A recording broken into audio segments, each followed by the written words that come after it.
Di ba ganito yung bagay na background music kapag nasa dagat ka?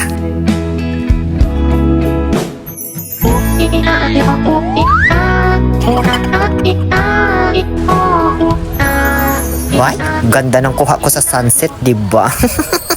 Hi everyone! Hello mga kadipungal! Welcome sa part 3 ng ating Boracay Adventurous Notatum. Pagkatapos naming mag-zipline at mag-ATV riding in tandem ni Bailey, bumalik kami dito sa may Station 3 at naglakad-lakad patungo sa Station 2 hanggang sa may nakita kaming isang buffet para sa lunch namin. For only $2.99, eat all you can't. Kaya ayun, dito na kami kumain. Gusto kasi talaga ni Bailey yung mga ganitong kainan, eat all you can't, unlimited, ganyan. Ayaw niya sa mga resto or fast foods kasi di daw siya nabubusog.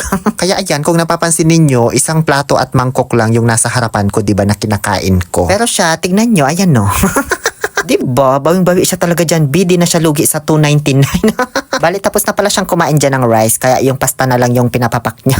Pagkatapos naming mag-lunch, around 3:30 p.m., bumalik kami dito sa may Dalampasigan. Ayaw pala ni Billy yung paragliding. Nagigil ako sa dipungal na to. Kaya nag-iisip kami ng ibang activity na pwedeng gawin. May nag-alok sa amin ng crystal kayak for 150 pesos each. Sasakay ka, tapos pipicturan kanila hanggang sa matapos. Yung buhay mo, charot. Kaso, hindi pa namin in-avail kasi sobrang init pa, alas 3 ng hapon ba naman. Sabi namin, balik na lang kami kapag pa-sunset na. Alam nyo, hindi naman totally puting-puti yung buhangin dito sa Boracay. Kapag ka tinitigan mo ng malapitan, may pagka-light beige yung kulay ganon. Pero may characteristic siya na kapag nainitan na at nasikatan na ng araw, tumitingkad yung pagkaputi niya, tapos para bang nakakasilaw, tignan, ganon. Medyo panira nga lang sa view itong mga lumot, Pero normal lang naman daw yan, sabi nila. Natural occurrence ba? Lumalabas tuwing February hanggang May. May mga personal naman na nagtatanggal niyan, pero syempre hindi naman lahat matatanggal nila, no? May mga specific area lang silang tinatanggalan. Sa mga part na maraming mga naliligo at maraming mga nakatambay na turista, ganon. Pabidyo naman ng pabidyo ito kahit puro lumot na yung background niya.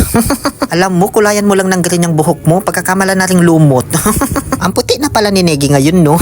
Hinahanap ka na ni Luis Manzano, uy, may shooting pa daw kayo sa Rainbow Rumble ba?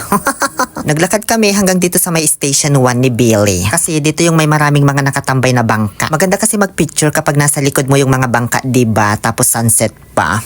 At ayan, lalangoy na po ang balyena. Balyena ba yan o si Lion?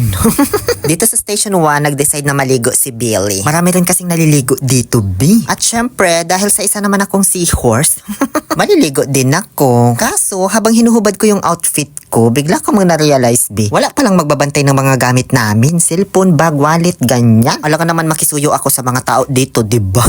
Ang dami pa naman nakatambay dito, oh. Hindi naman sa pinaghihinalaan ko sila, ha? Pero syempre, prevention is better than cure.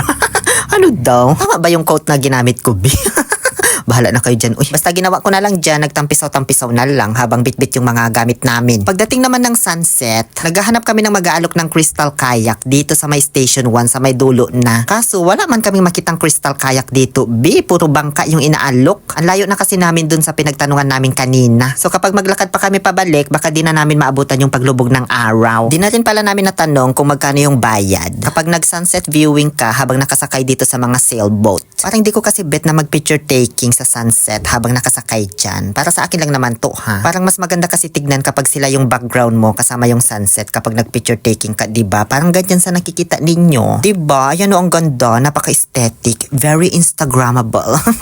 O, walang filter yan, ha? Natural light yan nung sunset na nagre-reflect sa aking skin tone. So, ayan. Ganyan lang. Para lang kaming tanga dyan ni Billy. Ganyan po ka-boring ang aking vlog para dito sa second half ng aming Day 2 adventure dito sa Boracay. Puro lang kami lakad-lakad tsaka picture tas minsan naghahanap din ako ng aura, syempre. Pero enjoy din manood nitong sunset, ha? Nakaka-amaze at the same time nakaka-relax. Pagdating ng gabi, may nakita kaming sangyupan. At dahil nga sa unlimited ito, dito na naman kami nag-dinner ni Billy. $4.99 per head. First time pala ni Billy mag-samgyup, kaya tawa na ako ng tawa sa kanya. Gusto niya, dalawa yung lutuan. Kasi dalawa daw yung binayaran namin. Pati itong soup na parang boiling pot, gusto niya dalawa din. Nakakaloka siya, Di ba share naman na talaga yan lahat? Kahit ilan pa kayo basta magkakasama. Apakabobo niya. Iniisip niya kasi kapag mag-isa ka lang din kumain dito, ganun din, solo mo pa daw lahat. Tapos pareho lang naman babayaran nyo kahit marami kayo, di ba? Well, may point naman siya.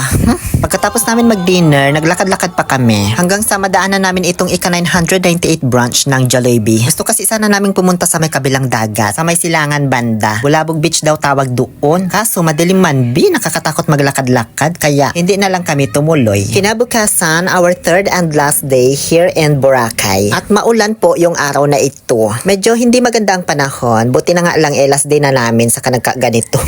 May time pa naman kaming gumala ngayong umaga kasi 12 PM pa yung check-out namin sa hotel. So heto, tinuloy na lang po namin yung pagpunta sa may Bulabog Beach. Pwedeng lakarin pero nag-e-trek na lang kami for 150 pesos kasi nga maulan. At wag ka, ang ganda rin pala dito sa may Bulabog Beach. Diyos ko. Marami pa daw beaches dito na pwedeng puntahan like Puka Beach, ganyan. Pero ayoko kasi ng Puka.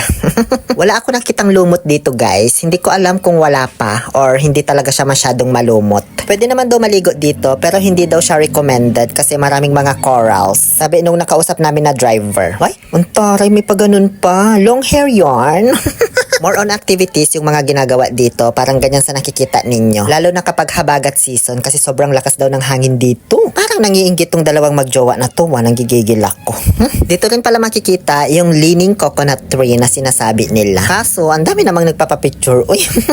Buti na lang, habang naglalakad-lakad kami papunta sa may dulo, may nakita kaming leaning coconut tree pero maliit lang. Pero pwede nang pagpapicturean, no? Hindi ko nga lang alam kung ba't mas dinudumog yung sa isa. Siguro mas maganda yung background view doon pag nagpapicture ka. Dito na rin pala kami nagpictorial sa may bangka kasi hindi kami nakapag-crystal kayak.